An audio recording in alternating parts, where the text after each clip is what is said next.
Olá, boa noite a todos vocês. Que maravilha que hoje a gente está iniciando mais um capítulo, né? E na verdade, um novo capítulo de um novo livro, que é mais ou menos a mesma história, mas agora focada mais em Davi, especificamente.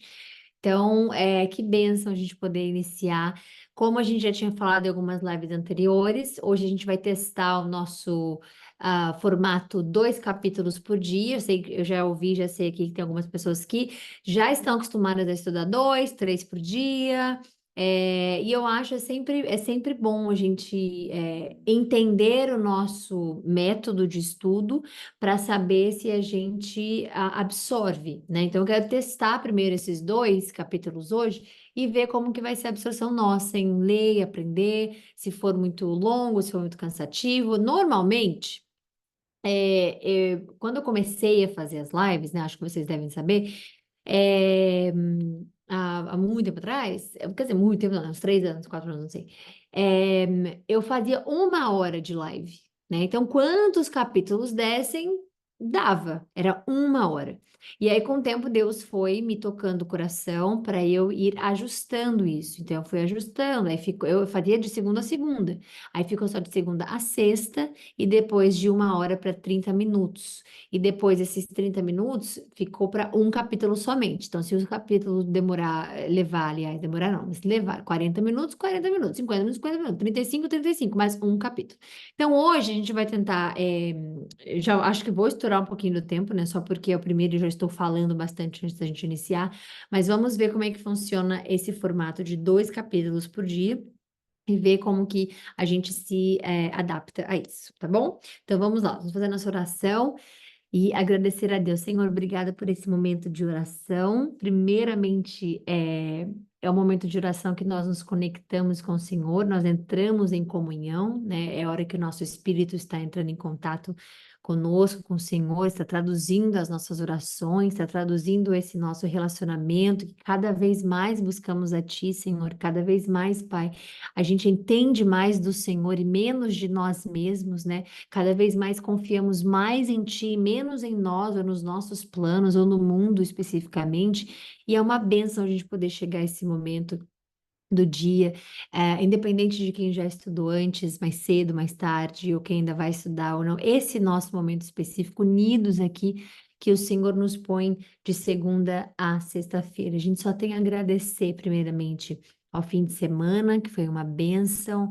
independente das circunstâncias que nós tivemos, a bênção só por termos a graça de acordarmos e dormirmos, e obviamente, né, termos saúde, estarmos aqui hoje para poder acompanhar essa nossa no início de leitura do capítulo 2 de Samuel, que é uma história na qual o Senhor deixou para nós sobre Davi, sobre o reinado dele, né, que ele foi o maior, o maior mesmo, o grande rei de Israel, tirando Jesus Cristo, obviamente, que sempre será, sempre foi, sempre será, e o Senhor, né, obviamente, como Pai, não como Filho em Jesus, mas o Senhor na Santíssima Trindade, representando de fato a figura, né, que não só nos mostra que é o Rei, mas é o autor de tudo, a quem nós confiamos, dependemos e necessitamos. Então, obrigada, Jesus, por esse momento, obrigada por ouvir as nossas orações, por olhar para nós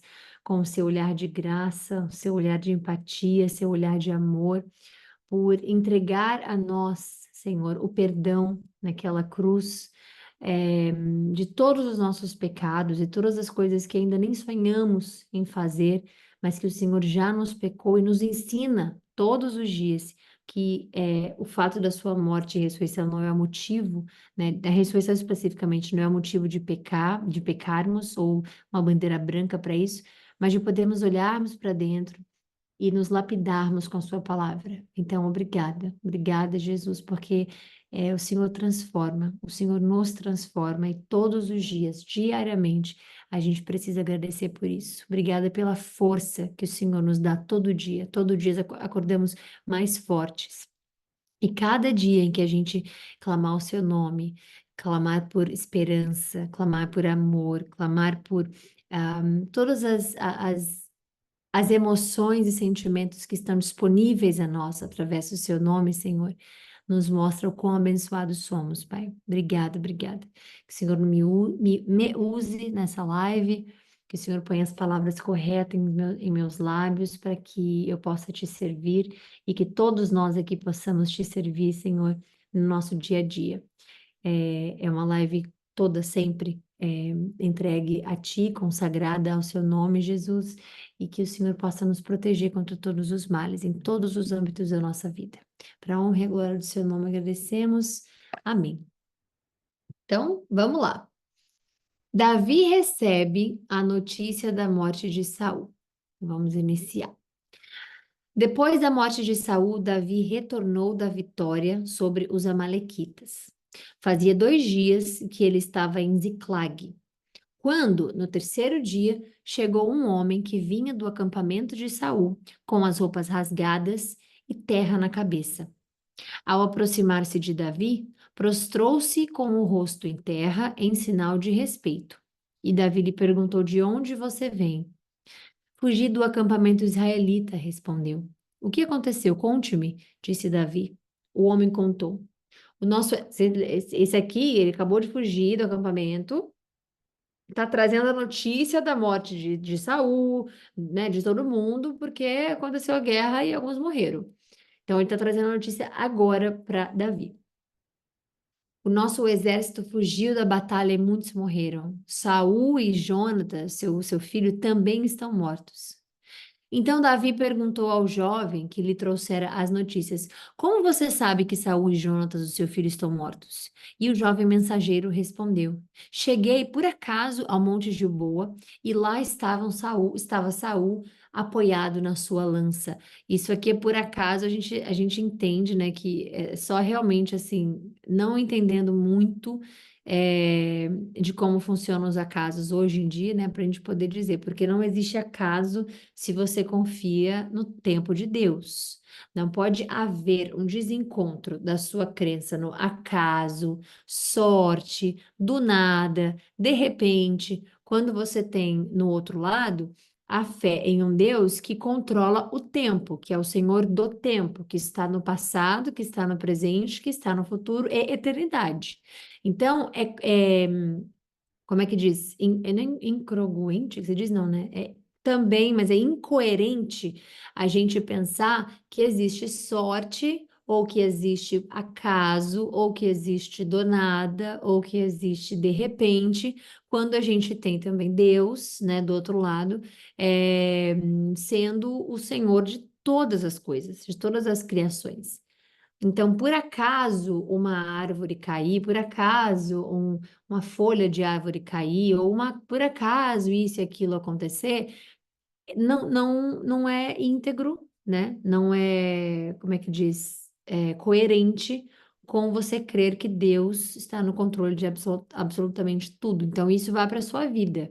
Esse é uma parte do que a gente está lendo aqui, né? Que vai para a sua vida esse ensinamento, né, para a nossa vida, que o acaso não existe, a sorte não existe, a gente não consegue deixar aleatoriamente acontecendo as coisas e ao mesmo tempo crer que há um Deus que toma conta de todas as coisas, né? Seria muita incoerência. Então, faça a sua paz, escolha o seu lado. Não existe você pensar em sorte, ou você pensar em acaso, ou de repente, ou, né? Se você tem um Deus que toma conta de absolutamente tudo. Isso não é somente fé, isso não é religião, fé, isso é bíblico. Você não consegue ver Deus dizendo, por acaso pensei. Você vê homens na Bíblia falando isso, mas você não vê Deus dizendo, né? Ah, que sorte que eu hoje decidi resolvi botar Jesus por acaso naquele lugar e aí ele de repente chega na Terra e por acaso salva vocês. Não existe isso, né?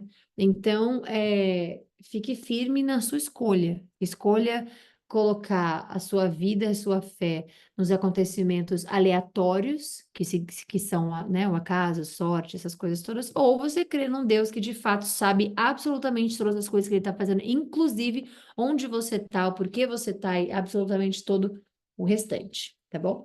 Então, vamos lá. E aí ele começou a explicar. Só um minuto. O barulho ali tá me incomodando. Os carros de guerra e os oficiais da cavalaria estavam a ponto de alcançá-lo. Quando ele se virou e me viu, chamou-me gritando e eu disse: Aqui estou. E ele me perguntou: Quem é você? Sou a Malequita, respondi. Então ele me ordenou: Venha aqui e e mate-me de uma vez.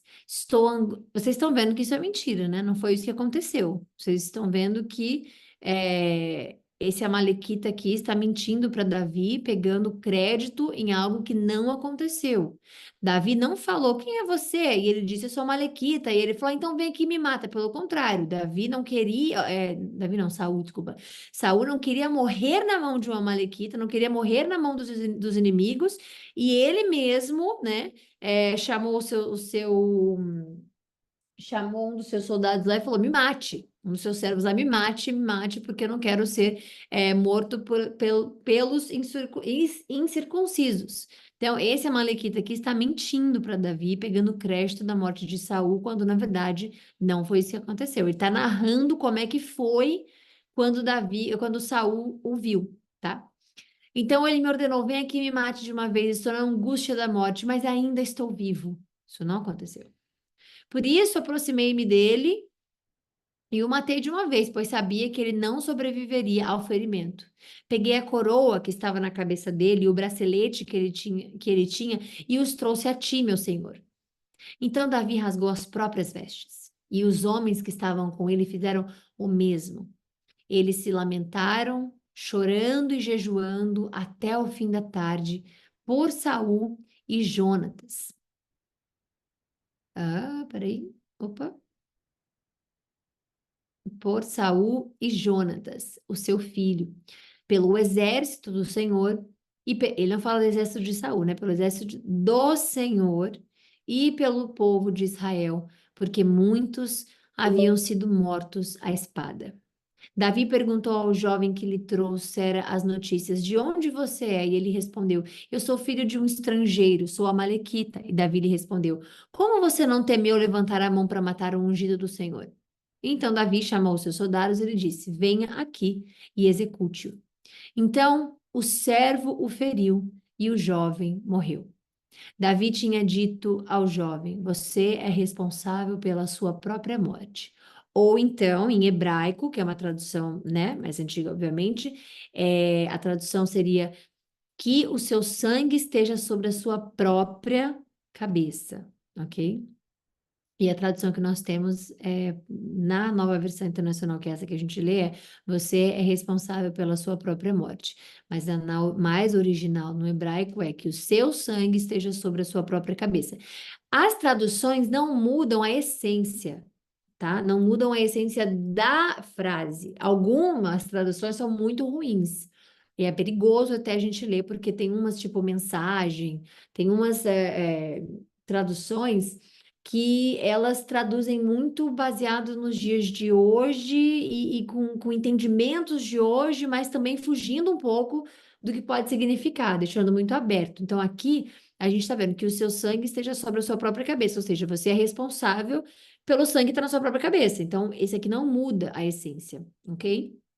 E algo que é muito importante para a gente também pensar é tomar responsabilidade pelas escolhas que a gente faz, porque tudo na nossa vida é responsabilidade nossa. Ah, mas fulano fez, mas a responsabilidade de acatar com aquilo, de responder aquilo, do porquê fulano ter feito, sempre é nossa. As pessoas às vezes têm mania de delegar culpa aos outros, porque elas não são bem resolvidas consigo mesmo, de entender que elas são responsáveis pelas próprias circunstâncias, não circunstâncias somente, mas resultados de algumas circunstâncias. Tá, mas como assim? Então sempre vai ser culpa nossa? Responsabilidade, sim. Às vezes, algumas pessoas vão fazer algo que, obviamente, está fora do nosso controle, tá? Completamente diferente. Mas, normalmente, na nossa própria vida, nós somos responsáveis pelo que aceitamos, pelo que fazemos, pelo que dizemos, pelo que respeitamos, pelo que concordamos, pelo que tudo que nós fazemos, né, tá levando a nossa vida a algum lugar. E essas escolhas, elas fazem parte da nossa responsabilidade. E responsabilidade é algo importante de se ter, porque Deus te deu um corpo. Deus te deu uma alma e Deus te deu um espírito e Deus te deu uma vida para que você seja responsável por ela. O que você come, o que você assiste, o que você veste, o que você fala, as pessoas na qual você se relaciona, no seu trabalho, na sua vida pessoal, na sua vida íntima, tudo isso é responsabilidade nossa. Então, né, o que ele está dizendo aqui também é: você matou, então você é responsável por isso. Não, tá, mas ele não matou. Então você mentiu, você também é responsável por isso. É isso o que a passagem nos mostra, ok? A sua boca testemunhou contra você. Aqui, no caso, é a mentira que ele contou, testemunhou contra ele, porque ele disse que ele tinha matado Saul, quando na verdade não foi, né? Quando você mesmo disse, matei o ungido do Senhor. Davi cantou este lamento sobre Saul e Jonatas, seu filho, e ordenou que se ensinasse ao povo de Judá. É o lamento do arco, que foi registrado no livro de Jassar, aí aqui, ou o livro do justo. O seu esplendor, ou então gazela, o termo também significa beleza, esplendor, dignidade. Então, a palavra no hebraico que foi realmente traduzida é gazela. Então, a sua gazela, não sei como seria em português, mas a sua gazela, ó Israel, tá? Mas não é, porque a tradução de gazela é dignidade, esplendor. Então, eles escolheram aqui colocar o esplendor, ou a sua dignidade, ó Israel. Está morto sobre os seus montes, como caíram os guerreiros. Não conte isto em Gate, não proclame nas suas ruas de Ascalon, para que não se alegrem as filhas dos filisteus, nem exultem as filhas dos incircuncisos. Ó Monte Gilboa, nunca mais haja orvalho, nem chuva sobre vocês, nem campos que produzam trigo para as ofertas, porque ali foi profanado o escudo dos guerreiros, o escudo de Saul, que nunca mais será polido com óleo.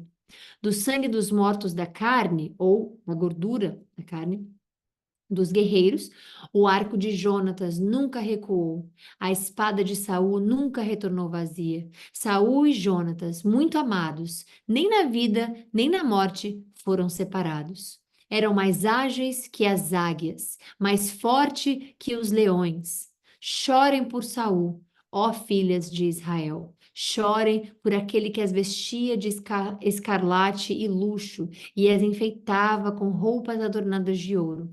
Como caíram os guerreiros no meio da batalha. Jonatas está morto entre as suas colinas. Como estou triste por você, Jonatas, meu irmão. Como eu lhe queria bem. A sua amizade era para mim mais preciosa que o amor das mulheres. Como caíram os guerreiros. As armas de guerra foram destruídas. Agora a gente vai para o capítulo 2 já, porque a gente já vai emendar com o 2, tá bom? Aqui só para falar, muitas pessoas leem essa parte aqui, desculpa, essa aqui, a sua amizade era para mim mais preciosa que o amor das mulheres. E as pessoas não entendem, né, o que significa, o que significava a amizade. Naquela época, essa coisa de casar por amor, com amor, e ter o romance e tudo mais. A gente vai ver, obviamente, romance existe, a gente vai ver que isso, né, esse amor de paixão existe, de amor existe, está na Bíblia, obviamente, a gente vai ver isso em Salomão, a gente viu como Abraão era em relação a Sara, então existe, obviamente, né, mas as pessoas achavam que isso aqui era porque Davi se preocupava mais com o amigo dele, e diversas pessoas, às vezes, até traduziam essa amizade deles a outras coisas, mas profanando mesmo a palavra de Deus, porque isso significa profanar mesmo, né? Quando você lê aqui ele chamando ele de irmão aqui em cima, e você vê ele embaixo dizendo que é mais preciosa do que o amor das mulheres, porque ele pode ter nunca encontrado a mulher que realmente, de fato, ele achou mais importante que Jonatas, ou porque Jonatas ajudou tantas vezes ele, salvou a vida dele tantas vezes, e ele, quando ele põe aqui em plural as mulheres, é no sentido no sentido de ter várias, no sentido de prazer, no sentido de. Então era mais precioso mesmo que o amor das mulheres. Ele não era tão satisfeito com o amor das mulheres e no sentido de ser completo do que uma amizade que salvou a vida dele tantas vezes, né? Ele conhece Jonatas desde pequeno. Lembra, ele foi ficar com Saul, tocando harpa, tudo isso, desde que ele era muito jovem. Então, existiu um relacionamento de irmandade deles mesmos, né? De Jonatas e Davi. Então, Davi está sofrendo aquele luto. Então, as pessoas maldam essa parte e muitas delas fazem declarações profanas em relação a Jonatas e Davi, tá? Mas a gente já viu o que é importante. Ele fala, ele dá a ele um título de irmão e ele fala aqui que era muito mais importante do que o amor de qualquer outra mulher, o amor dele, né? O amor das mulheres. Então, é como se fosse mais importante para ele ter Jonatas vivo do que receber aquele amor das mulheres todas nele, né? E é uma morte, como você vê, Davi entra num luto mesmo profundo, cria esse cântico e tudo mais, porque ele sempre respeitou muito o ungido do Senhor, né? Quantas vezes ele pôde matar, por exemplo, Saul e nunca matou, quantas vezes ele fugiu sem precisar fugir, porque ele era ungido do Senhor já, Samuel já tinha ungido ele, né? É, então, só tome cuidado, porque muitas pessoas se dizem estudiosas da Bíblia, muitas pessoas dizem com a boca cheia, eu estudei, como é que diz? É, Esqueci a palavra agora que fala, teologia, obrigada a Deus. Teologia, e eu estudei isso, e eu vi aquilo, mas não está conectado no espírito. Estudar teologia com livros por homens é diferente de estudar a palavra de Deus com o espírito, né? Então, cuidado com as traduções e como vocês são apresentados a essa parte. Capítulo 2. Passado algum tempo, Davi perguntou ao Senhor. Devo passar algum tempo, não significa que ele não está sofrendo ou que não sofreu, mas passou um tempo já desde a morte e desde que, obviamente, como é que diz? Saul morreu e Jonatas também. Passado algum tempo, Davi perguntou ao Senhor: Devo ir para uma das cidades de Judá? Vá, o Senhor lhe disse. Então, Davi perguntou: Para onde devo ir? Para Hebrom, respondeu o Senhor. Isso aqui podia ser uma lição inteira, uma hora só para a gente aprender sobre essa lição aqui. Da gente não saber para onde a gente ir, às vezes em que a gente não tem direção, às vezes na qual a gente não sabe o que fazer, às vezes na qual nós estamos tão oprimidos com algumas situações da nossa vida, ou né, a gente está constrangido com alguma coisa que está acontecendo na nossa vida, ou nós estamos depressivos, ou a gente está pressionados por algo, a gente não sabe o que fazer, não sabe para onde ir, não sabe o que Deus quer, não sabe. E aqui a gente vê Davi literalmente perguntando para Deus, né? Senhor, eu devo ir? Eu devo ficar? Aí Deus fala, sim, vai, mas ele não se contenta só com aquela resposta, ele quer detalhes, ele tá, então para onde que eu devo ir, né? É aquela vontade de realmente seguir a Deus ali no detalhe mesmo, seguir a Deus naquilo, literalmente o que ele está falando. E ele diz, Hebrom, respondeu o Senhor. Então Davi foi para Hebrom com as suas duas esposas Ainoã e Jezreel e Abigail, viúva de Nabal de Carmelo. E Davi também levou os homens que acompanhavam, cada um com a sua família, e estabeleceram-se em Hebrom e nos povoados vizinhos. Então os homens de Judá foram a Hebrom e ali ungiram Davi, rei da tribo. Ele já era consagrado e ungido através dele, Samuel e ele próprio, né? Aqui ele está sendo ungido, rei da tribo de Judá inteira, na frente de todos, ok? Informado de que os habitantes de Jabes de Gileade tinham sepultado Saul, Davi enviou-lhes mensageiros que lhe disseram: O Senhor os abençoe pelo seu ato de lealdade, dando sepultura a Saul. Vocês veem que rancor, mágoa, ódio é uma coisa que não se vê, né, no ensinamento de Davi. Ok? No ensinamento de Davi. Por quê? Ele não está pensando em Saul especificamente como a pessoa. Ele está pensando em Saul, Saul pessoa, né? Ungido do Senhor. Ele não está pensando em Saul, o homem, que perseguiu, que o quis matar, que desobedeceu Deus, que. Não. Aqui ele tá falando sobre a lealdade, a sepultura ao Senhor como, né? Um ungido do Senhor e rei. Por isso que ele fala, o seu Senhor. Então, que agora o Senhor seja leal e fiel a vocês. Também eu lhe serei igualmente bondoso pelo que vocês fizeram. Agora recobrem, isso aqui é Deus pagando com bem, o bem se pagando com bem, né? Agora recobrem as forças e a valentia, pois Saul, seu senhor, está morto e a tribo de Judá já me ungiu como rei sobre eles.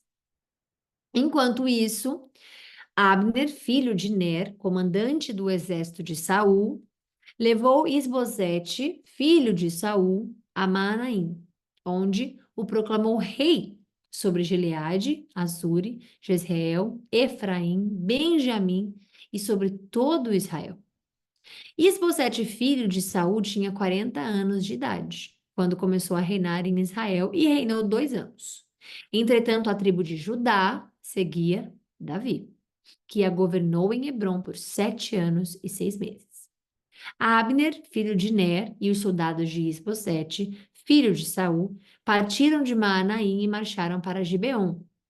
Joabe, filho de Zeruia, e os soldados de Davi foram ao encontro deles no açude de Gibeon. E um grupo posicionou-se em um lado do açude e o outro do outro lado oposto. Então Abner disse a Joabe: Vamos fazer alguns soldados lutarem diante de nós. E Joabe respondeu: De acordo. Então 12 soldados aliados de Benjamim e Esbozete, filho de Saul, atravessaram o açude para enfrentar 12 soldados aliados de Davi. Cada soldado pegou o adversário pela cabeça e fincou-lhe o punhal no lado. E juntos caíram mortos. Por isso, aquele lugar, desculpa, aquele lugar em Gibeon foi chamado de Elcate Azurim. E tem uma tradução. Elcate Azurim significa campo de punhais ou campo de hostilidades. Houve uma violenta batalha naquele dia e Abner e os soldados de Israel foram derrotados pelos soldados de Davi. Estavam lá Joabe, Abisai e Azael, os 3 filhos de Zeruia. Azael era veloz e Zeruia. Azael era veloz como uma gazela em terreno plano. Ele perseguiu Abner sem se desviar nem para a direita nem para a esquerda. Abner olhou para trás e perguntou: É você, Azael? Sim, sou eu, respondeu ele. Abner então lhe disse: É melhor você se desviar para a direita ou para a esquerda, capturar um dos soldados e ficar com as armas dele. Azael, porém, não quis parar de persegui-lo. Então Abner advertiu Azael mais uma vez: Para de me perseguir, não quero matá-lo. Como eu poderia olhar a Joabe, o seu irmão, nos olhos de novo? Como, porém, Azael não desistiu de persegui-lo, Abner cravou-lhe no estômago a ponta da lança, que lhe saiu pelas costas. Ele saiu morrendo, ele caiu morrendo, ali mesmo. Todos os que chegavam ao lugar paravam onde Azael tinha caído morto. Então, Joabe e Abisai perseguiram Abner. Ao pôr do sol, chegaram à colina de Amá, de fronte de Giá, no caminho para o deserto de Gibeon. Os soldados de Benjamim seguindo Abner, reuniram-se formando um só grupo e o ocuparam no alto de uma colina. Abner gritou para Joabe: O derramamento de sangue vai continuar para sempre? Não vê que isso terminará em amargura? Quando é que você vai mandar o seu exército parar de perseguir os seus irmãos? E Joabe respondeu: Tão certo como vive Deus, se você não tivesse falado, o meu exército perseguiria os seus irmãos até o amanhecer. Então Joabe tocou a trombeta e o exército parou de perseguir Israel e de lutar. Abner e os soldados dele marcharam pela Arabá durante toda a noite. Atravessaram o Jordão, marcharam durante a manhã ou por toda a região de Bitron, ou ainda pelo vale. Aqui está dando mais uma especificada onde. Inteira, e chegaram a Maanaim. Quando Joabe voltou da perseguição a Abner, reuniu todo o exército. Além de Azael, viram que faltavam 19 soldados de Davi. No entanto, os soldados de Davi tinham matado 360 benjamitas que estavam com Abner. Levaram Azael e o sepultaram no túmulo de seu pai, em Belém. Depois disso, Joabe e seus soldados marcharam durante toda a noite e chegaram a Hebrom ao amanhecer. Então, finalmente chegaram ao destino, né, que deveriam estar e tudo mais. E finalizamos hoje. Graças a Deus, eu queria fazer um teste hoje para ver esses 2 capítulos como ia ser. Finalizamos 9:39 E acho que deu bom, graças a Deus. Por isso que Deus botou no coração, porque ia dar certo mesmo. Quando for capítulos mais longos, ou que o Espírito Santo me fizer parar para falar mais, ou que nós formos aprendermos mais com o Espírito Santo, na qual requer mais tempo, a gente faz um. Mas até onde eu tenho ordens no meu coração, a gente vai fazer 2 por dia, e hoje deu certo. Então, capítulo 1 e 2 de 2 Samuel já foi lido hoje, tá bom? Então, é isso. Eu quero só dar boa noite mesmo para vocês. Fiquem com Deus, uma boa live e que Deus nos abençoe, continue nos abençoando sempre, tá bom? Então, fiquem com Deus. Até amanhã, se Deus quiser, com capítulo 3 e 4.